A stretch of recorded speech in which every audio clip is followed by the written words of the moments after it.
आपल्याला ज्यांनी मार्गदर्शन केलं ते आपले माजी खासदार शिवाजीराव आढळराव पाटील, प्रदीप कंद, आपले महायुतीचे उमेदवार माऊली कटके, सुरेश आबा भुले, नंदू पाटील काळभोर, दादा पाटील फराटे, दिलीपराव काळभोर, रवी बापू काळे, सुभाष आप्पा जगताप, मोरेश्वर काळे, दिलीप वालेकर, अण्णा महाडिक, बाबासाहेब फराटे, सविताताई लांडगे, आपल्या सरपंच चित्तरंजन गायकवाड, रोहिदास उंडरे, जितेंद्र बडेकर, नवनाथ काकडे, प्रवीण काळभोर, प्रशांत काळभोर, शशिकांत दसगुडे, राजेंद्र कोरेकर, पैलवान राहुल काळभोर, पायल देवकर, शोभाताई चौधरी, कमलेश काळभोर, राजाबापू काळभोर, महेश डमडेरे, पैलवान आबा काळे, योगेश काळभोर, अण्णासाहेब काळभोर, राजेंद्र काळभोर, मार्केट कमिटीचा सर्व संचालक बोर्ड, यशवंत साखर कारखान्याचा सर्व संचालक बोर्ड,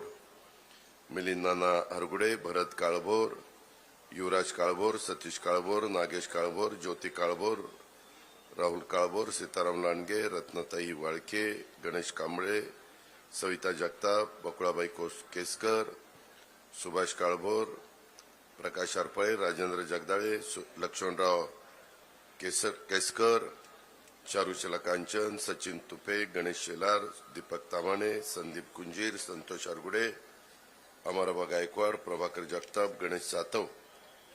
माझ्या उद्याच्या 20 तारखेला होणाऱ्या विधानसभेच्या निवडणुकीच्या निमित्तानं महाराष्ट्राची सूत्र 5 वर्षाच्या करता कोणाच्या हातामध्ये द्यायची हा निर्णय महाराष्ट्रातल्या जनतेला घ्यायचा आणि त्या निमित्तानं इथं उपस्थित असणाऱ्या सर्व लोणी काळभोर, वाकवस्ती, पंचक्रोशीतील जमलेले माझे मतदार बंधू भगिनी, सर्व माझ्या मायमाऊली, आमचे तरुण सहकारी, पत्रकार मित्र आणि बंधू भगिनींनो, महाराष्ट्राच्या विधानसभा निवडणुकीचं वातावरण तापायला सुरुवात झाली आहे आणि ज्यावेळी एकाच टप्प्यामध्ये तुमच्या माझ्या महाराष्ट्रातल्या निवडणुका होतात त्यामुळं आम्ही सर्व महायुतीचे नेते मंडळी विविध मतदारसंघामध्ये जाऊन महायुतीचा प्रचार करतोय. ही सभा झाल्यावर मलाही वाळव्याला जायचंय, त्याच्यानंतर फलटणला जायचंय, त्याच्यानंतर अजून एका ठिकाणी जायचंय. तुम्ही पाहिलं असेल की महायुतीच्या वतीनं जनतेच्या मनातले कामाचे चांगले तगडे उमेदवार देण्याचा प्रयत्न आम्ही केला. पण माझा असा दावा नाही की ते उमेदवार दिले म्हणजे इतर ज्यांना थांबावं लागलं ते काही तगडे नव्हते, ते देखील तेवढ्याच ताकदीचे होते. पण जागा एक असते. माझा हा शिरूर हवेली विधानसभा मतदारसंघ, तिकडच्या नाही वाटतं आम्हाला उमेदवारी मिळावी, ह्याही तालुक्यातल्यानं वाटतं उमेदवारी मिळावी. 2029ला सगळ्या मतदारसंघाची पुन्हा फेररचना होणार आहे. पुढच्या निवडणुकीच्या निमित्तानं आणखीन काही मतदारसंघामध्ये बदल होणार आहे. मतदारसंघामध्ये अनेकांची चांगली कामं आहेत, चांगला संपर्क आहे. शेवटी ती जागा महायुतीमध्ये कोणत्या पक्षाला जाते ते पण महत्वाचं असतं आणि त्याच्यातनं उमेदवार दिला जातो. महायुतीमध्ये उत्तम प्रकारचा समन्वय ठेवण्याचं काम एकनाथराव शिंदे, देवेंद्रजी आणि मी आणि आमच्या सगळ्या घटक पक्षांनी केलेलं आहे. त्याच्यामध्ये सर्व गोष्टी योग्य प्रकारे हाताळण्याच्या मध्ये देखील आम्ही काम करतोय. मागच्या लोकसभेच्या निवडणुकीच्या निमित्तानं ज्या त्रुटी आम्ही राहिल्या होत्या त्या सुधारण्याचा देखील प्रयत्न करतोय. कारण त्यावेळेस एक वेगळ्या प्रकारचं फेक नरेटिव्ह सेट करण्याचा प्रयत्न झाला आणि त्याची जबरदस्त किंमत महाराष्ट्रामध्ये महायुतीला मोजावी लागली. एनडीएच्या जागा कमी आल्या, परंतु मत मात्र 5% कमी एवढ्याच दोघांच्या मतामध्ये फरक होता.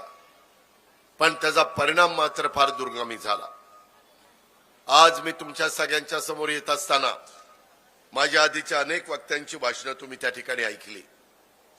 कोण उमेदवार द्यावा, कसा उमेदवार असावा, हे त्या युतीचं आणि त्या पक्षाचं हे त्यांचं भूमिका आहे, त्यांचा तो अधिकार आहे. पण एकंदरीत हा माझा हवेली तालुका, ज्याचा उल्लेख मला वाटतं प्रदीपने का कुणी केला, स्वर्गीय अण्णासाहेब मगर असताना एक जबरदस्त नेतृत्व ह्या माझ्या हवेली तालुक्याला होतं.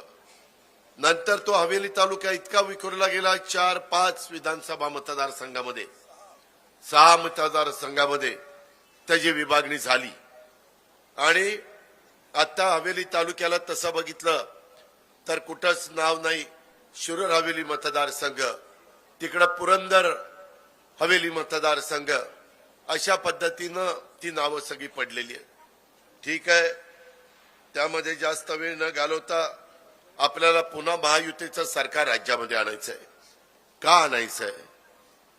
माझ्या मायमाऊली समोर आहेत. आम्ही बजेट ज्यावेळेस लोकसभा झाली आणि त्याच्यानंतर बजेट आलं, बजेटमध्ये एकनाथरावांनी, मी आणि देवेंद्रांनी ठरवलं की असं बजेट द्यायचं की त्याच्यातला कुठला घटक आपल्याकडनं वंचित राहिलंय असं होता कामा नये. मी एकंदरीत राज्य सरकारचं अर्थ काय परिस्थिती आहे ती बघितली. 6.5 लाख कोटीचं बजेट मला द्यायचं होतं. 3 लाख कोटी मला पगाराला, पेन्शनला आणि घेतलेल्या कर्जाचं व्याजाला परतफेडी द्यायला लागत होते. राहिलेले पैसे मला विकासाला लागत होते. आणि मग त्याच्यातनं 75,000 कोटी रुपये बाजूला काढायचा निर्णय मी घेतला. त्याला एकनाथरावांनी, देवेंद्रजींनी मान्यता दिली, कॅबिनेटने मान्यता दिली. त्याच्यात माझ्या मायमाऊलींच्या करता, ज्यांच्याकडे आजपर्यंत कुठल्याही सरकारने लक्ष दिलं नाही, त्याच्यामध्ये 2.5 लाखाच्या आतमध्ये उत्पन्न असणाऱ्या महिलांचा आम्ही विचार केला. जात पात बघितली नाही, त्यांना मदत झाली पाहिजे, डायरेक्ट अकाउंटला पैसे गेले पाहिजे. साधारण अंदाजे 2,50,000 रुपये, 2,50,00,000 महिला येतील असं गृहीत धरलं. 45,000 कोटी रुपयाची तरतूद केली. तुम्हाला जे शेतीपंप चालवतात त्या शेतकऱ्यांना 3, 5, 7.5 हॉर्सपॉवरला वीज माफी दिली. त्याचा भार महावितरणात देण्याकरता तिजोरीवर 15,000 कोटीचा आला. 45 आणि 15 60,000 कोटी झाले. 6,000, 8,000, 10,000 जे काही माझी मुलं मुली महाराष्ट्रातली शिकलीत, 12वी झाली, डिप्लोमा झाली, डिग्री घेतली, पण त्यांना अजून कुठलं तरी प्रशिक्षण देण्याची गरज आहे. त्याकरता आम्ही त्यांना 6 महिन्याचे कोर्स त्यांना पाहिजे तिथं घ्यावेत आणि 6,000, 8,000, 10,000 रुपये त्यांना मानधन द्यावं, अशा पद्धतीचा निर्णय घेतला. का तर त्या मुलाचं, मुलीची पाटीकोरी असताना नुसतं ग्रॅज्युएट होऊन कुठं इंटरव्ह्यूला गेले, 12वी होऊन कुठं इंटरव्ह्यूला गेले, तर तो कारखान्याचा मालक म्हणतो, अरे तुला कसलाच अनुभव नाही तर मी तुला कसं लावायचं, माझ्या इथं कसं तू इथं अनुभव घेणार, मला अनुभवी माणूस पाहिजे. म्हणून ह्या मुलांना अनुभव देऊन 6 महिन्याचा कोर्सचं सर्टिफिकेट देऊन त्या पद्धतीनं त्याला उद्या स्वतःच्या पायावर त्या मुलामुलीला उभं करण्याचा ह्या महायुतीच्या सरकारचा प्रयत्न आहे. त्या कामाच्या करता मला 8,000 कोटी रुपये लागले, म्हणजे 60 आणि 8 68,000 कोटी. 2-3 सिलेंडर माझ्या उज्ज्वला स्कीम मध्ये ज्या कुटुंब आहेत त्यांना द्यायचा निर्णय घेतला, त्याला साधारण 2-2.5 कोटी रुपये लागले. म्हणजे 68 आणि 2 70, आणि त्याच्यात मुलींना अर्धी फी भरावी लागायची. पुढचं शिक्षण होताना आई वडिलांकडे पैसे नसायचे, म्हणून कॉलेजच्या शिक्षणाच्या करता त्यांना पूर्ण फ्री केलं. त्याला साधारण 2,500-3 हजार कोटी रुपये. आणि काही पैसे दुधाला जो दर दिला तो आता 7 रुपये अनुदान देतो, त्याच्याकरता काही पैसे लागले. ह्या सगळ्याची बेरीज केल्यानंतर 75,000 कोटी रुपये झाली.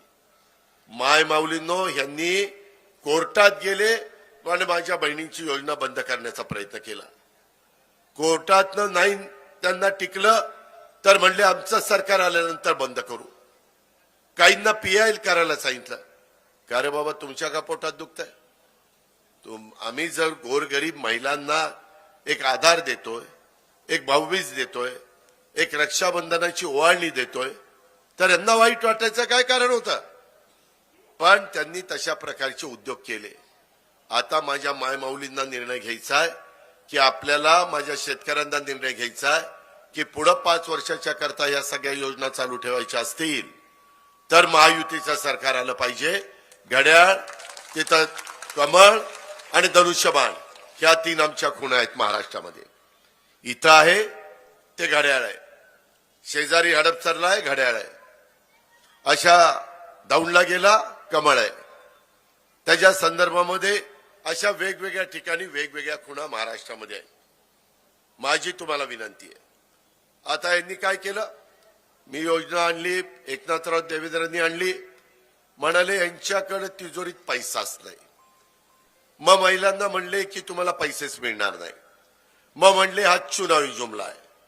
जुलै ऑगस्टचे पैसे दिले की म्हणले घ्या काढून, नाहीतर परत घेतील.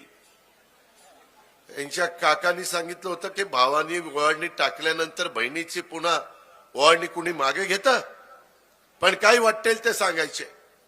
पहिल्यांदा सांगून बघितलं योजना बोगस आहे, सांगितलं होणारच नाही, सांगितलं तुमची दिशाभूल केली.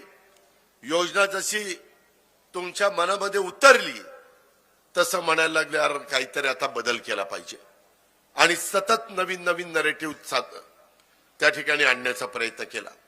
आता माहितीये, परवा त्यांची महाविकास आघाडीची तिथं एक मीटिंग झाली. त्यांनी काय करावं, मला म्हणत होते इथं पैसे देता येत नाही, ह्याच्यामध्ये राज्य कर्जबाजारी होईल, राज्याची आर्थिक दिवाळीखोरी निघेल. अरे शाण्यांनो, आता तुम्ही त्यांनी ज्या योजना दिल्या पंचसूत्री, त्याच्यात आमचं 5 लाखाचं विम्याचं संरक्षण आरोग्य विभागाचं त्यांनी 25 लाख केले. 5 लाखाचं 25 लाख. आम्ही तुम्हाला 1500 रुपये देतो, ते म्हणले आता 3000 रुपये आम्ही देणार. अरे मागत दांबडा दिला नाही ना, आता कसं 3000 रुपये देणार. त्याच्यामध्ये आम्हाला तुम्हाला देताना 45,000 कोटी रुपये खर्च येतोय, म्हणजे त्यांना येणार 1 लाख कोटी. त्यामध्ये शेतकऱ्यांचे पुढे चालू ठेवावं लागेल 15,000 कोटी. त्याच्यात म्हणले आता 3 लाखापर्यंत कर्जमाफी करायची, त्याला लागतायत 50,000 कोटी. वेळेत परतफेड करणाऱ्यांना 50,000 रुपये, त्याला लागतायत 5,000 कोटी. असं ते 55,000 कोटी. नंतर म्हणले आता सुशिक्षित जी मुलं आहेत त्यांना पण 4,000 रुपये वेतन द्यायचं. ते 1 कोटी मुलं निघतील सुशिक्षित, त्याला लागतील 40,000 कोटी. बेरीज मारा. त्याच्यामध्ये अजून एक सांगितलं, म्हणले हे सगळं खरं असलं तरी म्हणले यांनी फक्त मुलींनाच शिक्षण मोफत केलं, आम्ही कॉलेजचं शिक्षण मुलांना मोफत करणार आहे. यांनी अजून आकडाच काढला नाही, मुलं कुठं किती येणार आहेत आणि शिक्षणाला किती खर्च जाणार आहे. तो आकडा जाईल 25,000 कोटी. हा सगळा आकडा मी माझ्या ते ऐकल्यावर मी आमच्या रिटायर झालेल्या IAS ऑफिसर माझे फायनान्सचे त्यांना बोलवलं, 2-4 बसवलं आणि म्हणलं मारा रे बेरी झाला किती लागतात. ते म्हणले 3 लाख कोटी. आपलं बजेट 6.5 लाख कोटी, पगाराला 3.5 लाख कोटी, ह्याला 3 लाख कोटी, आणि मग बाकीचे ह्या योजना 158 कोटी रुपये काय धुळकात ठेवायचे का. आज तुमची लोणी काळभोरची योजना आम्ही 158 कोटीची मंजूर केली, ह्याला पैसे नको का. केंद्र सरकार 50% रक्कम देते, राज्य सरकार 50% रक्कम देते. एकदम दिशाभूल, काही करणार नाहीत. मला आठवते 2003 साली काँग्रेसने असंच केलं, झिरोचं बिल दिलं. शिंदे साहेब मुख्यमंत्री होते आणि विलासराव आल्यानंतर विलासराव म्हणले आपल्याला नाही बाबा परवडत, आता पहिलं देऊन टाकू. तशा पद्धतीनं माय माऊलींनो, माझ्या बांधवांनो, उद्याच्याला त्यांचं सरकार येण्याचा प्रश्नच नाही. त्यांना ज्यावेळेस कळलं ही योजना महायुतीच्या इतक्या लोकप्रिय झाल्यात, त्यांचे तेच बसले, म्हणले अरे आता तर आपल्याकडं सरकार येण्यासारखी परिस्थिती राहिली नाही, मग काय वाटेल तसं रेटून बोला म्हणले. लोकांना असं वाटलं पाहिजे की आल्यानंतर जरा जास्तीचं मिळतंय, आशा करून ह्या 3 लाख कोटीच्या योजना आणलेल्या. तुम्हाला निर्णय घ्यायचा आहे. राज्याचा शिवशाहू फुले आंबेडकरांच्या विचारधारेचं राज्य योग्य पद्धतीनं पुढे न्यायचं आहे का आर्थिक शिस्त सगळी बिघडून टाकायची, राज्याचं वाटोळं करायचंय, राज्याचा खेळखंडोबा करायचा आहे. ह्या बाबतीतला निर्णय उद्याच्या 20 तारखेला तुम्हाला घ्यायचा आहे. आमच्या उमेदवाराच्या नावातच माऊली आहे. माऊली आणि तुकोबाबद्दल आपल्या सगळ्यांचं काय भूमिका आहे, आपण वारकरी संप्रदायाला किती मान सन्मान देतो, आमच्या साधू संतांचा विचार आज किती योग्य आहे. आज देखील त्या रस्त्याने गेल्याशिवाय चांद्यापासून बांद्यापर्यंत महाराष्ट्राचं कल्याण होऊ शकत नाही, भलं होऊ शकत नाही, हे प्रत्येकाला समजलेलं आहे. आणि अशी सगळी परिस्थिती असताना मला तुम्हाला सगळ्यांना सांगायचंय की तुम्ही नीटपणे विचार करा. आपला पुणे जिल्हा आहे. पुणे जिल्ह्यामध्ये तुम्ही मला 33 वर्ष विकास कामाची संधी दिली आहे. मला पहिल्यांदा तुम्हीच लोणे काळभोरकरांनी, वाकवस्तीवाल्यांनी, सगळ्या निवडळी कांचनवाल्यांनी मला खासदार केलं. बारामती लोकसभा मतदारसंघामध्ये तेव्हा हा सगळा भाग होता. माझी पाठी नवी कोरी होती आणि त्याच्यानंतर तुम्ही सतत मला साथ देत गेला. इथपर्यंतचा टप्पा मी गाठू शकलो. आज तुमच्या माझ्या राज्यामध्ये पुणे जिल्हा अग्रेसर कसा राहील, शेतीच्या पिण्याच्या पाण्याच्या बाबतीमध्ये त्याला व्यवस्थितपणे आपल्याला सर्वांना समाधान कसं करून देता येईल, त्या संदर्भामध्ये नॅशनल हायवे असतील, मेट्रो असतील, त्याच्यामध्ये वंदे भारत ट्रेन असतील, विमानतळाचे प्रश्न असतील, बंदराचे प्रश्न असतील, धरणांचे प्रश्न असतील, वेगवेगळ्या पद्धतीच्या सुविधा देण्याचं काम असेल, हे सगळ्या गोष्टी करण्याच्या करता आम्ही सतत तुमच्या पाठीशी आहे. आज 12.5 कोटी रुपयाचं तुमचं डीपीडीसीचं बजेट आहे. त्या बजेटमधनं देखील आम्ही बऱ्यापैकी तुम्हाला मदत करण्याच्या बद्दलचं यशस्वी झालेलो आहे. त्या संदर्भामध्ये PMRDA ह्याच्याकडनं देखील माझ्या माहितीप्रमाणे मध्ये मला सांगितल्यानंतर तुमचा टोल नाका, शिवम हॉस्पिटल, गायकवाड वस्ती, पांडव दंड ते काळभोर लोणे काळभोर शिव रस्ता हा 5 किलोमीटरचा आहे, 40 फुटाचा आहे. त्याच्याकरता अंदाजे 20-25 कोटी रुपये लागत होते. त्यालाही आम्ही मंजुरी दिली. तेही काम लवकरच पूर्ण होईल. कारण रस्त्याचं दळणवळणाचं साधन उत्तम असल्याशिवाय लोकांचे प्रश्न त्या ठिकाणी सुटत नाही. ते सोडवण्याचं काम आम्ही करतोय. आज आपल्याला मेट्रो आहे, ती आपल्याला पार लोणी काळभोर, वाकवस्ती, हडपसर इथपर्यंतच नाही, ती उरारी कांचन पर्यंत न्यायची, तिकडं वाघोली पर्यंत न्यायची, इकडं सासवड पर्यंत न्यायची, तिकडं निगडी पर्यंत न्यायची, इकडं कात्रज पर्यंत न्यायची, तिकडं चांदणी चौकाच्या पुढे पर्यंत न्यायची. हे आमचं धोरण आहे. त्याच्याकरता केंद्र सरकार तुमच्या विचाराचं पाहिजे आहे. आमच्या विचाराचं मोदी साहेब तिसऱ्यांदा पंतप्रधान झाले, कारण 20% रक्कम ते देणार आहेत. विरोधी पक्षाच्या सरकारला ते जमणार नाही. ते म्हणतील आमची तिथं ओळख नाही, आम्ही कसं तिथं जायचं. आम्ही तसं सांगणार नाही. जसं चंद्रबाबू नायडू आणि आपल्या नितीश कुमारांनी बिहार, आंध्र प्रदेशला पैसा आणला, उद्या आम्ही पण मोदी साहेबांना सांगू, अमित शहाना सांगू, नितीन गडकरींना सांगू, शिवराज सिंह चौहानला सांगू, पियुष गोयलला सांगू, जे प्रमुख असतील त्यांना सांगू की आम्हाला निधी पाहिजे. आम्ही आमच्या पद्धतीने करतोयच, पण आम्हाला वोट बँकेचा पैसा पाहिजे, जायकाचा पैसा पाहिजे, 0.5% पैसा पाहिजे. त्या प्रकारे केंद्र सरकारच्या मदतीनं आपण ह्या गोष्टी करू शकतो. अजूनही आपल्याला बरेच काही पुढे जायचंय. आज देखील हवेली तालुक्याच्या ह्या परिसरामध्ये काही ठळक बाबी मी तुम्हाला सांगतो, ज्याचा उल्लेख मगाशी प्रदीप आणि बाकीच्या माझ्या सहकाऱ्यांनी केला की जलजीवन योजनेतनं 158 कोटी. यांना विचारा कितीदा माझ्या चेंबरला ही मंडळी यायची. कधी कधी मी यांच्यावर चिडायचो. त्यांना वाटायचं चिडलं म्हणजे काम होणार. दादाची पद्धतच आहे, चिडलं की काम होते. त्याच्यामुळं ते काम झालं. 158 कोटी येड्या गावळ्याचं काम नाही. आज माझ्या लोणी काळभोर आणि परिसराला स्वच्छ, चांगलं, व्यवस्थित पाणी मिळावं. कसल्याही प्रकारे संकट आलं दुष्काळाचं तरी माझ्या आया बहिणींना कुठे रांगा लावावं लागू नये, कुठं हेलपाटे मारायला लागू नये, ह्या पद्धतीची ती स्कीम आहे.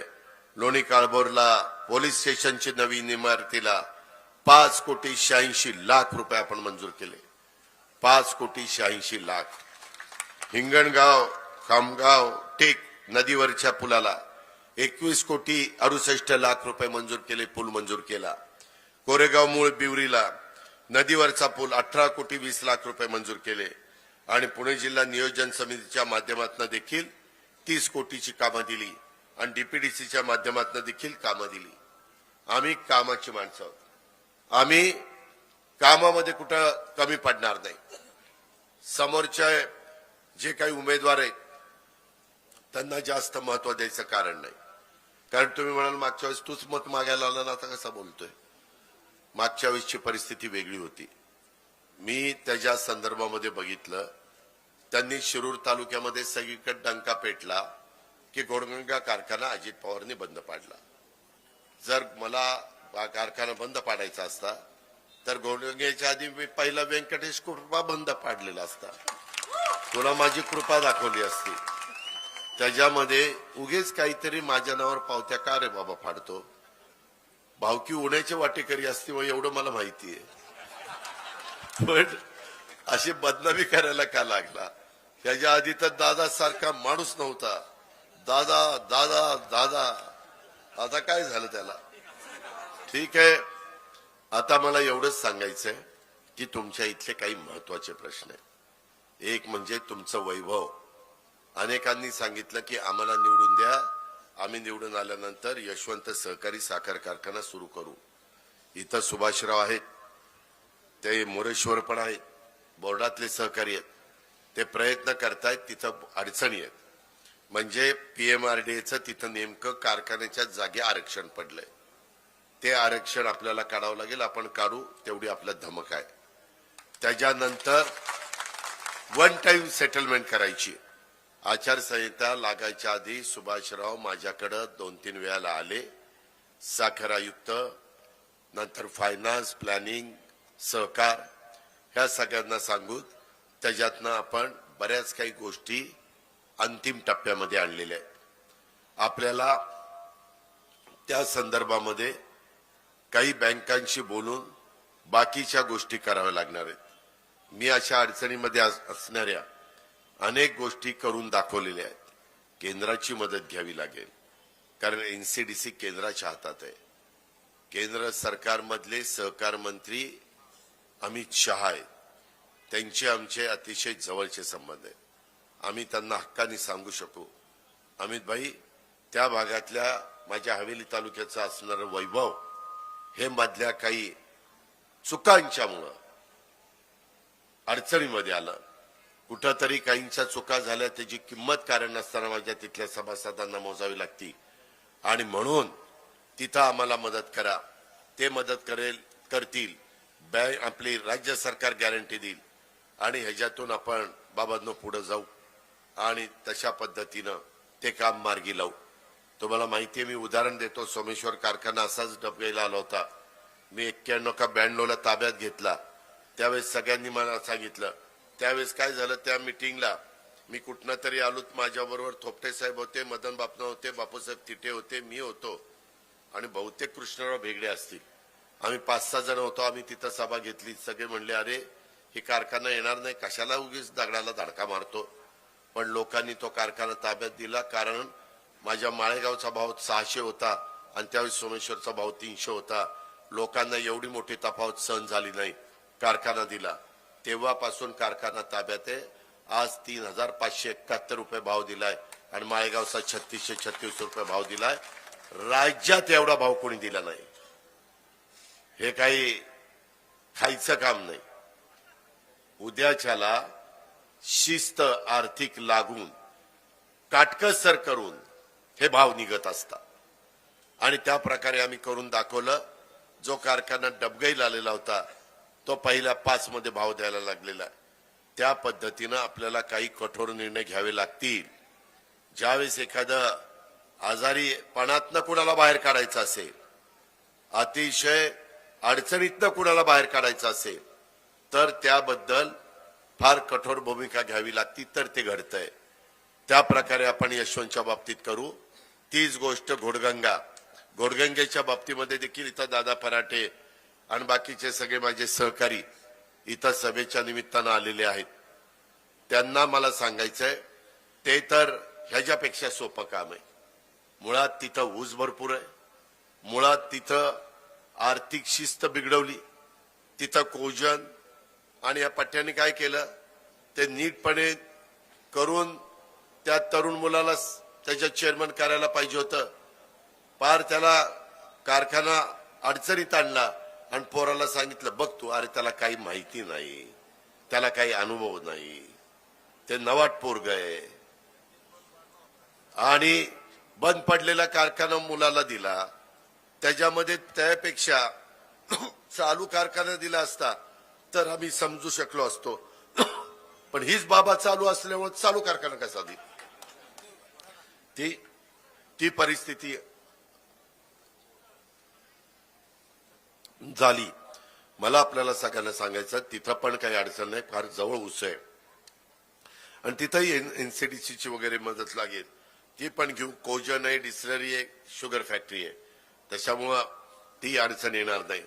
तिसरी गोष्ट, तुमची माझी कृषी उत्पन्न बाजार समिती ती आहे शहरात. पहिलं मंडई होती गावामध्ये, शहरामध्ये, तिथून आली गुलटेकडीला. गुलटेकडीवरून आपण काही जागा हडपसरच्या पुढे घेतली, परंतु ती पण कमी पडते आपल्याला. माझ्या डोक्यात आहे, मी अजून तुमच्या कुणाचे प्रस्ताव आले तर चर्चा करीन, की आपल्याकडं कारखान्याची जागा सुभाषराव किती आहे? 250 एकर. त्याच्यात कारखाना बसवायचा 125 एकरात आणि 100 एकर जमीन द्यायची मार्केट कमिटीला आणि त्यांच्याकडनं व्यवस्थित पैसे घ्यायचे आणि तिथं आपलं कृषी उत्पन्न बाजार समितीचं मार्केट तिथं आणायचं. त्याला बाकीच्या काही सवलती आहेत सेंट्रलच्या, स्टेटच्या, मी देईल, ती नका काळजी करू. अतिशय उत्तम मार्केट. आता मगाशी पुलांची नावं शिवाजीरावांनी, मी प्रदीपनं घेतली, त्या पुलाचा पण जायला यायला उपयोग होणार. त्याच्यामुळे तिकडच्या लोकांना यायला, इकडच्या लोकांना जायला. इथं जी गर्दी होती, इवन घुले, आपल्या शिवाजीराव घुलेंच्या बंगल्याच्या जरा इकडच्या बाजूला समोर, तिथं पण वाहनं आत बाहेर करताना सगळं ट्रॅफिक जाम होतं. तेच हलवावं लागेल, म्हणूनच ते तिकडे घेऊन जायचं. ते आपण तिकडे घेऊन जाऊ.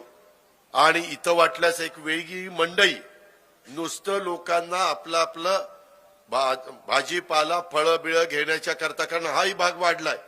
मध्ये माझ्या मनामध्ये हडपसरला महानगरपालिका करायचं असं आलं होतं. त्याच्यामध्ये वाघोली, त्याच्यामध्ये हा लोणी, उरळी कांचन, वाकवस्ती, कदम वाकवस्ती, लोणी काळभोर, ह्या सगळी गावं त्याच्यामध्ये घ्यायची. आज ना उद्या, तुम्हाला आवडू किंवा न आवडू, ते करावंच लागणार आहे. ते केल्याशिवाय गत्यंतर नाही. त्याच्या संदर्भामध्ये कॉर्पोरेशनला आम्हाला सगळ्यात जास्त निधी देता येतो. त्याच्यानंतर आम्ही नगरपालिकेला देतो, नगर पंचायत, ग्रामीणला देतो, पण तुलनेमध्ये कमी मिळतो. तुमची पण गावं आता नगरपंचायतीच्या जवळपास किंवा त्याच्याही पुढे निघून गेलेली आहेत आणि हे आपल्याला करावं लागणार आहे. त्या प्रकारे आपण तिथं ते मार्केट आणल्यावर लोकांची पण सोय होईल. अत्याधुनिक, अतिशय सुंदर अशा प्रकारचं मार्केट. आता मार्केटची जागा किती आहे तिथली गुलटेकडीची? 150 एकर. परंतु इथं थोडस वेगळ्या पद्धतीनं, पूर्वी आपण बैठे बांधायचो, आता ग्राउंड प्लस जास्त वाढतो. वरच्या बाजूला व्यापाऱ्यांचे गाळे काढता येईल, खाली त्यांचा विक्रीचं ठेवता येईल. आपण करू. खूप आता नवीन टेक्नॉलॉजी आली, नवीन आर्किटेक्ट आलेले आहेत आणि ह्या पद्धतीनं कारखाना पण 250च्या ऐवजी 100 एकरामध्ये पण करता येतो. काही काही जण अलीकडे 50 एकरात कारखाना करतात, परंतु 50 फारच कमी होईल. त्याच्यात मिनिमम जेवढी जमीन लागती तेवढी जमीन आपण ठेवू आणि बाकीच्या आपल्या मार्केट कमिटीला देऊ. ह्या पद्धतीनं घोडगंगा, माझा यशवंत आणि माझा मार्केट, ह्या तिन्ही गोष्टी आपण मार्गी लावू शकतो आणि ते आपण मार्गी लावू. त्याबद्दल तुम्हाला एक काम करावं लागेल. तुम्ही इथं महायुतीचे उमेदवार तुमच्या भागात जिथं जिथं असतील त्यांची बटणं दाबा. मी तुमची प्रश्न मार्गी लावतो. प्रस्तावित रिंग रोड लवकर कार्यान्वित होण्याच्या बद्दल मध्ये जरा आचारसंहितेमुळे टेंडरला डिले झाला. आता टेंडर फायनलवर आहेत, वर्क ऑर्डर द्यायचा चालू आहे. त्याच्यामुळं पुढे पिंपरी चिंचवडला जो मोठा रिंग रोड मी अनेक वर्ष प्रयत्न करतो. पूर्वी तर 10,000 कोटीचा झाला असता, आता गेलं तो 40,000 कोटी. 20,000 बांधकामाचा खर्च आणि 20,000पेक्षा जास्त जमिनीचा मोबदला शेतकऱ्यांना द्यायला लागला. तो खर्च त्याचबरोबर हडपसर ते उरळी कांचन तसेच पूर्व भागात आपल्याला पुढे आपण बसूया, ठरवूया कशी ती महानगरपालिका असावी आणि त्या प्रकारे त्याही बद्दलचा निर्णय चर्चेत ना. तुमचा विरोध असेल आपली माघार, आपली काही घाई नाही. तुमची संमती असेल आपण पुढे जाऊ. आपण त्याच्यामध्ये आणखीन काही तुमच्या उपयुक्त सूचना असतील तर त्याचंही मी स्वागत करेन. त्याच्यामध्ये केंद्र शासनाकडनं प्रस्तावित हडपसर ते यवत आणि वाघोली ते शिक्रापूर इथं इलेव्हेटेड पूल आपल्याला करायचा आहे. त्याचं डिझाईन L&T न नितीन गडकरी साहेबांनी मला दाखवलं. शिवाजीराव तुम्ही पण मध्ये बघितलं. अतिशय उत्तम पद्धतीचं ते एलिव्हेटेड पूल आहे. म्हणजे खाली रस्ता, परत ब्रिज, परत त्याच्यावर ब्रिज आणि त्याच्यावर मग मेट्रो, असं ते डिझाईन आहे. काही काही भागामध्ये देशामध्ये अशा प्रकारे जागेची कमतरता असलेल्या ठिकाणी ह्या गोष्टी केलेल्या आहेत. म्हणजे तिथनं ज्याला खालच्या रोडने जायचं आजूबाजूला तो जाईल, ज्याला वरनं जायचंय तो डायरेक्ट तिथनं सुटेल आणि एकदम त्या हडपसर वरून उरळी कांचनलाच उतरेल. आणि इकडं त्या बाबतीमध्ये आपला हडपसरवरून यवतला उतरेल, मी चुकून उरळी कांचन म्हणलं, आणि वाघोलीवरून शिक्रापूरला त्या ठिकाणी उतरेल. म्हणजे मधले सगळे उरळी कांचनला पण वळताना इकडे जाताना जे प्रश्न येतात, कारण आता तरी वाहनं कमी आहे, दिवसेंदिवस वाहनं वाढणार आहे. आता तर वाहनं इलेक्ट्रिकवर येत आहेत. लोकांचं राहणीमान बदलतंय. कुणाच्याही दारात एखादी तर गाडी असतीच, पण 2-2, 3-3 गाड्या असणारी पण मालकं झालीत. त्याच्यामुळं आपल्याला उद्याची 25-50 वर्ष डोळ्यासमोर ठेवून हे करावं लागेल. तुम्ही म्हणाले एवढा पैसा कुठून आणणार? केंद्र सरकार आपल्या बरोबर आहे. नॅशनल हायवे केंद्राकडे लाखो कोटी रुपये असतात आणि त्याच्यातून ह्या योजना आपल्याला करायच्यात. त्यामध्ये जेणेकरून सोलापूर रोड, पुणे नगर रोड ह्या वाहतूक कोंडीचा प्रश्न जो प्रचंड भेडसावतोय तोही निकाली निघेल. आणि पुणे स्वारगेट ते उरळी कांचन नवीन मेट्रो प्रकल्प आम्ही स्वारगेटला तर त्या दिवशी उद्घाटन केलंच, परंतु आता आपल्याला तिथं उरळी कांचन पर्यंत गेलं पाहिजे. ती मेट्रो झाल्यानंतर देखील वाहनांनी जा ये करणारे बरेच कमी होतील. ते डायरेक्ट मेट्रोमध्ये बसतील, जातील, तिकडनं येतील. त्याच्यामुळं पब्लिक सर्व्हिस ट्रान्सपोर्टवर त्याचा खूप चांगला परिणाम होईल. ह्या गोष्टीची पण नोंद आपण सगळ्यांनी ह्या निमित्तानं घ्यावी, अशा प्रकारची माझी विनंती आहे.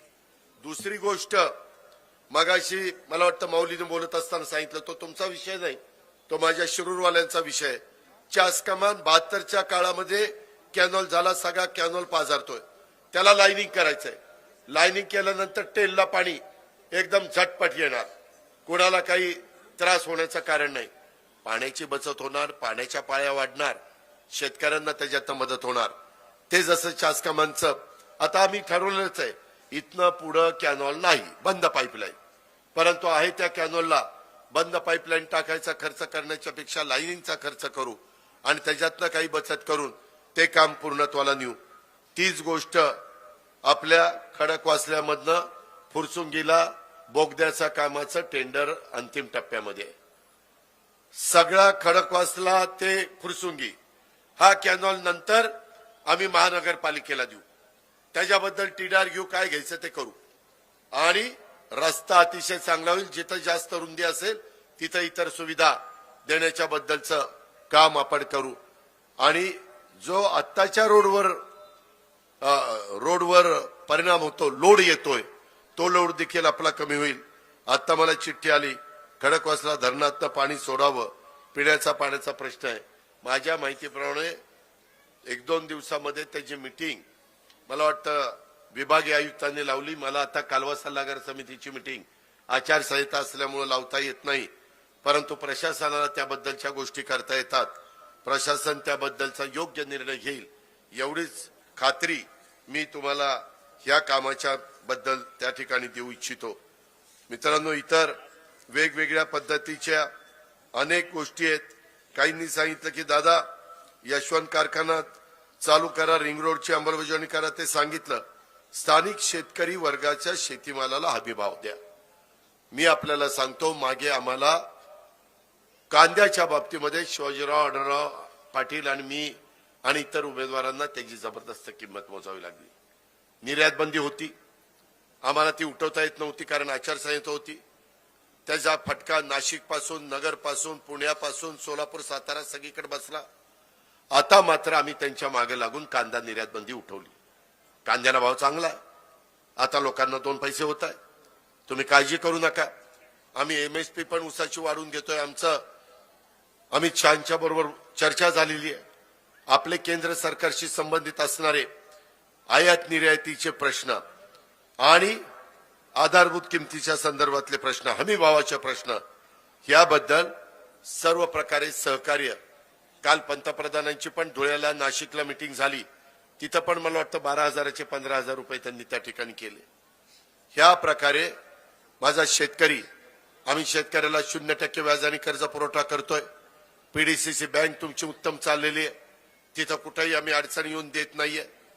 वेगवेगळ्या पद्धतीनं वेगवेगळे जे आमचे आरटी, बार्टी, मार्टी, टार्टी, महाज्योती, सारथी, अमृत, ह्या ज्या काही आपण संस्था काढल्यात त्याच्यातनं पण आम्ही मुला मुलींना स्वतःच्या पायावर उभं राहण्याच्या करता लोन देतोय. 5 वर्षाचं व्याज सरकार भरतंय.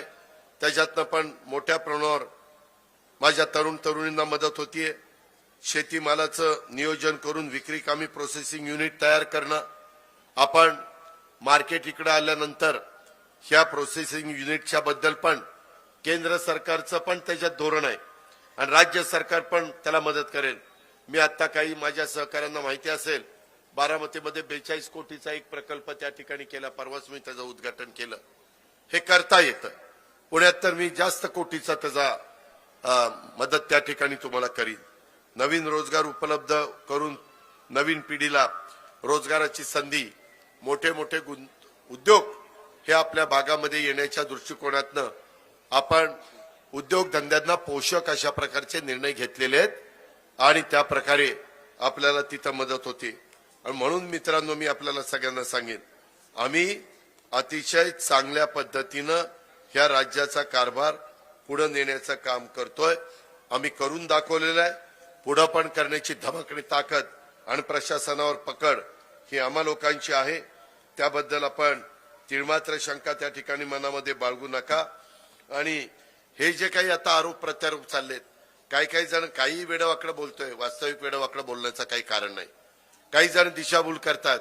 मी आताच सुनील टिंगराला येताना फोन केला, अरे तू काही साहेबांच्या विरोधात असं काही केलंय का, केस केली का, असं काहीतरी सांगितलं. तो म्हणला, दादा अजिबात तसं काही झालं नाही. काय होतंय, अलीकडच्या काळामध्ये कारण नसताना काल भुजबळ साहेबांच्या पण एका पुस्तकाच्यावरून सांगितलं असं असं झालं. भुजबळ साहेबांनी लगेच ते नाकारलं. ते म्हणले असं काही झालं नाही. काय होतंय लगेच आम्हाला तुम्हाला सांगता येत नाही. एखादी बातमी आली की मीडिया ती बातमी लावतो. लावल्यानंतर तुम्ही पाहता सोशल मीडियाला बातमी फिरते आणि आम्हाला कळेपर्यंत, आम्ही डिनाय करेपर्यंत पार सगळीकडे पोचते. पुन्हा आम्ही डिनाय केल्यानंतर बातमी ब्रेकिंग न्यूज देताना मोठी देतात आणि मग हाऊस सांगतात. हे सगळं झालेलं आहे, पण भुजबळ साहेबांनी ते नाकारलेलं आहे आणि भुजबळ साहेब ज्यांनी त्यांच्यावर केस दाखल करणार आहे. अरे पण ते पण मोठं सांग ना, हे काय असं बारकं बारकं सांगतो. त्यामुळं तुम्ही अजून या राहिलेल्या 7-8 दिवसात बऱ्याच अफवा उठतील, बऱ्याच काहीतरी फेक नरेटिव्ह सेट केले जातील. आपण विश्वास ठेवू नका. आम्ही तुम्हाला सांगत होतो संविधान बदलणार नाही, संविधान बदलायचा प्रश्न नाही. सूर्यचंद्र आहे तोपर्यंत घटनेचे शिल्पकार डॉक्टर बाबासाहेब आंबेडकरांचं अतिउत्तम संविधान राहणार आहे. एवढं आम्ही सांगतो तरी राव आमचं ऐकलं नाही. म्हणले आरक्षण बदललं जाईल, संविधान जाईल. उलट न्यायदेवतेचे डोळे बंद होते, तिचे डोळे बंद उघडले, पट्टी काढून टाकली आणि तिच्या हातात संविधान दिलंय आणि तिला न्याय द्यायला सांगितलंय. हे मोदी साहेबांच्या सरकारने केलं. मोदी साहेबांनी पंतप्रधानाचा शपथ घेत असताना राष्ट्रपती भवनात आम्ही सगळे होतो. पहिल्यांदा तिथं गेले, संविधानाच्या तिथं नतमस्तक झाले आणि नंतर शपथ घेतली. एवढा सगळ्यांना संविधानाच्या बद्दल आदर आहे. पण परवा पण त्या राहुल गांधींनी ते लाल संविधान छोटं शॉर्ट मधलं ते दाखवलं. काही पण लोकांना दाखवायचं, काही लोकांना तर कोरीच वाटली. ह्या पद्धतीनं संविधानाचे लोक अपमान करतात. यांना मतं मिळवण्याच्या करता कुठला मुद्दा राहिला नाही. त्यामुळं हे असलीकर कुठंतरी दुसरीकडेच लक्ष केंद्रित करायचं आणि मतं मागायची. मी अल्पसंख्याक समाजाला सांगेन, अल्पसंख्याक समाजाला गेल्या 1.5 वर्षामध्ये जेवढे निर्णय घेतले काँग्रेसच्या राजवटीमध्ये पण घेतले नाही. ही गोष्ट ध्यानात घ्या. माझ्या मुस्लिम समाजाच्या करता आम्ही मार्टी काढली का? काँग्रेसने काढली नाही. आम्ही दफनभूमीला त्या ठिकाणी निधी देतोय, शादीखान्याला निधी देतोय, त्याच्यामध्ये उर्दू शाळांना निधी देतोय. का नाही मागे दिला? मौलाना आझाद महामंडळाला आम्ही 1000 कोटी रुपये भागभांडवल केलं. का नाही मागच्या लोकांनी केलं? त्याच्यामध्ये गॅरंटी 50 कोटी रुपये होती, सरकारी गॅरंटी 500 कोटी रुपये केली. आज त्या मुलामुलींना कर्ज मिळायला लागलेले. मध्ये बारामतीमध्ये देखील मुश्ताक अंतुले त्या कॉर्पोरेशनचे प्रमुख आहेत, त्यांनी बऱ्याच कोटींचं चेकचं वाटप केलं. हे आपण करतोय. आज त्याच्यातल्या गरीबातल्या हुशार मुलामुलींना दरवर्षी 75 मुलामुलींना परदेशात पाठवायचंय. त्यांचा खर्च दरवर्षी 40 लाख रुपये प्रत्येक मुलाला आम्ही शिष्यवृत्ती देणार आहे. बाकीच्या समाजाच्या बाबतीत केलं, हा राहिला होता त्यालाही आम्ही केलं. त्यांच्या मदरशांचा 6,000चं अनुदान 16,000 केलं, शिक्षकांचं 8,000चं 18,000 रुपये केलं. अरे या गोष्टी कधी काँग्रेसने केल्या मला सांगा ना. कारण नसताना तुमच्या मनामध्ये भीती निर्माण करतात आणि दिशाभूल करतात. मी तर सगळ्यांना सांगतोय, आम्ही शिवशाहू फुले आंबेडकरांच्या विचारधारेने पुढे चाललोय. आम्हाला सगळ्यांना बरोबर घेऊन जायचंय. आम्हाला भेदभाव करायचा नाही. हिंदवी स्वराज्याची स्थापना ज्या प्रकारे झाली तशा पद्धतीनं आम्हाला या राज्याचा गाडा पुढे न्यायचा आहे. आणि हे सगळं करत असताना मला एक गोष्ट, डॉक्टर झाकीर हुसेन मदरसा आधुनिकीकरण योजनेत अनुदान प्रतिवर्षी 2 लाख होतं, ते आम्ही 10 लाखापर्यंत नेलं. हे आत्ता घेतला निर्णय ह्या 1.5 वर्षामध्ये. ह्याही गोष्टीचा 5 लाखाची शैक्षणिक कर्जाची मर्यादा 20 लाख केली. आणि ह्या सगळ्या गोष्टी आता एक चांगलं आयुक्तालय केलंय, हे आम्ही करतोय. आता प्रत्येक तालुक्यात संविधान भवन आम्ही बांधतोय, कामं सुरू झालीत. तुम्ही यांना कुठला मुद्दा राहिला नाही. माझी आपल्याला हात जोडून विनंती आहे, आता तुम्ही जरा माझ्यावर विश्वास ठेवा. मी आजपर्यंत तुम्हाला नेहमी स्पष्ट आणि खरं सांगत आलेलो आहे. उद्या आपल्याला बराच पल्ला गाठायचा आहे. आपल्याला चांगले जीवाभावाचे महायुतीचे आमदार निवडून आणायचे. आता इथं माऊली कटकेला आपण घड्याळाच्या चित्राच्या शेजारचं बटन दाबून तिथं विधानसभेमध्ये पाठवा. आम्ही काही अनुभवी दिलेत, काही नवे दिलेत, कोरी करकरीत पाटी, काही अनुभवी, काही वडीलधारी. अशा पद्धतीनं आपल्याला आपल्या महाराष्ट्राचा पण विकास करायचा आहे आणि आपल्या जिल्ह्याचाही विकास करायचा आहे. आणि माझ्या हवेली शिरूर मतदारसंघातले सांगितलेले प्रश्न ह्याच्यात कुठले अजून राहिलेले असतील तर तेही प्रश्न सोडवण्याची धमक आणि ताकद ही आपल्यामध्ये. आणि त्याच्याकरता माझी तुम्हाला विनंती आहे की एक तगडा उमेदवार या नात्याने आपण निवडून द्या. मला एक गोष्ट माहिती आहे, माझ्या प्रत्येक गावामध्ये भांड्याला भांडं लागतं. काही ना काही पुढं मागं 19-20 होतं. ग्रामपंचायतीला होतं. ही ग्रामपंचायतीची निवडणूक आहे, ही राज्याची निवडणूक आहे. राज्य महत्वाचं आहे, ग्रामपंचायत पण महत्वाची आहे, पण पहिलं राज्य, पहिला देश. देशात आता 5 वर्षाकरता मोदी साहेब आलेत. आता राज्य, राज्यानंतर मग जिल्हा घेऊ. जिल्ह्यात पण जिल्हा परिषदेच्या, तालुका पंचायतीच्या, नगरपालिका, महानगरपालिकेच्या, सुप्रीम कोर्टामध्ये जाऊ, त्यांना मांडू, तिथं चांगला वकील देऊ आणि 3 वर्ष निवडणुका थांबल्या तेही करू, जेणेकरून दुसऱ्याही कार्यकर्त्यांना संधी मिळाली पाहिजे. पुढच्या तर 5 वर्षांनी महिलांनो तुम्हाला तर फार चांगलं संधी आहे.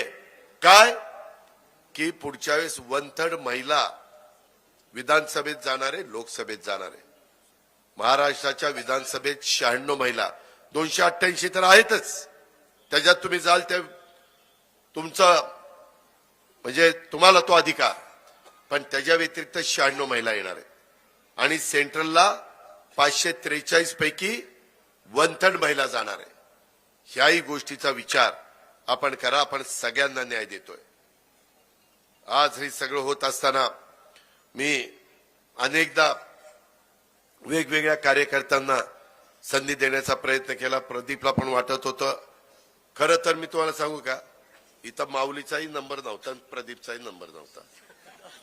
मला प्रदीप माझ्याकडे आला होता आणि मी कधी म्हणलं होतं की बारामतीत यावेळेस उभाच राहणार नाही. ती म्हणला होता शिरूर हवेलीला या, आम्ही ढिगाणी मतांनी तुम्हाला निवडून देतो. मी जरा नादवलो होतो बरं का. त्याच्यामध्ये जरा चाचपणी वगैरे करायला सांगितलेली होती याला. मला इथे एक संधी होती, पुरंदरला एक संधी होती, सिन्नरला एक संधी होती. पण नंतर बारामतीमध्ये गेल्यावर त्यांनाही जरा कळलं की जरा ही बागडी आपल्यावर नाराज झालाय. तर ती गाडीच्या आडवी पडली. काय काय केलं ते काय गोंधळ घातला सगळ्या कार्यकर्त्यांनी तिथं मोठ्या प्रमाणावर. म्हणलं ह्याच्यात जर एकाची सटकली आणि ह्यांनी काहीतरी अंगावर टाकून घेतलं आणि काढी लावून घेतली की मी म्हणजे एवढं मला तो फटका बसेल किंवा मला दुःख होईल किंवा मला दोष मिळेल की अजित पवारच्या ह्या गोष्टीमुळं हे इथं घडलं. त्याच्यामुळे म्हणलं आता म्हणलं आता गप्प बसा. तुमच्या मनात जे असेल तो उमेदवार देण्याचा मी प्रयत्न करेल असं मी सांगितलं. तो विषय संपवला. आता तुम्ही माझी काळजी करू नका. बारामतीकर माझी काळजी करायला खंबीर आहे. मला आता बोलत असताना नंदू म्हणतोय दादा बारामतीमध्ये परिस्थिती सुधारली बरं का, सुधारली. तिच्या आईला बारामती माझी हीच मला कानात सांगतोय सुधारली सुधारली. ठीक आहे, त्याच्या पाहुण्या रावळ्यांनी सांगितलं असेल मतदार राजा आहे, तुम्ही मतदार राजा आहे. म्हणूनच तुम्हाला विनंती करायला, तुम्हाला हात जोडून आमच्या महायुतीच्या उमेदवाराला मतदान करण्याच्या करता मी आलोय. परंतु ज्या लोकांना थांबायला लागले त्याच्यामध्ये प्रदीपचा पण नंबर होता. प्रदीप तुझे आणि देवेंद्रजीची पण बोलणं झालंय, तुझं माझंही बोलणं झालंय. तुला बरेच दिवस थांबायला लागले. ज्यावेळेस मी सांगत होतो की माग तू शिवाजीराव ऑर्डर ऑफ काही केलं तर पडनाच राव, तू तरी उभा राहा असं मी त्याला म्हणलं होतं की नाही. पण ती म्हणलं नाही राव, शिवाजीराव ऑर्डरवर रेटणार नाही मला. आणि मग आमच्या डोक्यात आलं ती डॉक्टर कोल्हे. नेमकी छत्रपती संभाजीराजेंची मालिका जोरात चालली होती. महिला 8 वाजले का काय वाजले की तिथंच बसायच्या. जेवायला आम्ही मागितले, थांब रे मालिका संपू दे, काय तुला घाई आहे, झालं बाबा बसा काही. असं एवढी ती पॉप्युलर झाली होती. आणि त्याचा फटका शिवाजीरावांना बसला, त्याचा फायदा डॉक्टर कोल्हेला झाला. राजकारणात ही गोष्ट चालते. पण जे कोणी थांबलेले आहेत त्याच्यात प्रदीप असेल, बाकीचे सहकारी असतील, दादा तू असतील, बरेच जण आहेत. त्याच्यामध्ये त्यांना कुठंही मी पुढे अडचण येऊन देणार नाही. कारण प्रदीपला मागं जिल्हा परिषदेचं उपाध्यक्ष मीच केलेलं होतं, अध्यक्ष पण केलेलं होतं, युवकांचंही अध्यक्ष केलेलं होतं, त्याच्या आईला पण जिल्हा परिषदेचं सदस्य कार्य केलेलं होतं. त्याच्यामुळं कधी कधी थोडस पुढं मागं होतं, पण ते आपण भरून काढू ह्याबद्दलची ग्वाही देतो. आणि माझ्या सुभाषराव आणि बाकीच्या सगळ्या सहकारी मित्रांना पण मार्केटच्या, दादा तुला पण गोडगंगेच्या आणि थेऊरच्या बद्दल जे सांगितलेलं आहे त्या प्रकारे आम्ही पुढे जाऊ. ते बद्दल आपण काळजी करू नका. अजून आपल्याला प्रचंड मोठ्या प्रमाणावर केंद्राचा राज्याचा निधी आणायचा आहे. त्याबद्दल आम्ही कुठं कमी पडणार नाही.